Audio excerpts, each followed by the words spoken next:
Nếu bạn đang chuẩn bị khai trương, tranh kính mã đáo thành công chính là biểu tượng cho hành trình khởi đầu thuận lợi.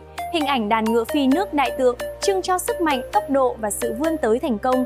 Với chất liệu kính cao cấp kết hợp nghệ thuật in 3D sắc nét, mỗi chi tiết trên thân ngựa như bừng lên sức sống, mang lại vượng khí, thịnh tài, thành công viên mãn cho không gian khai trương hay văn phòng.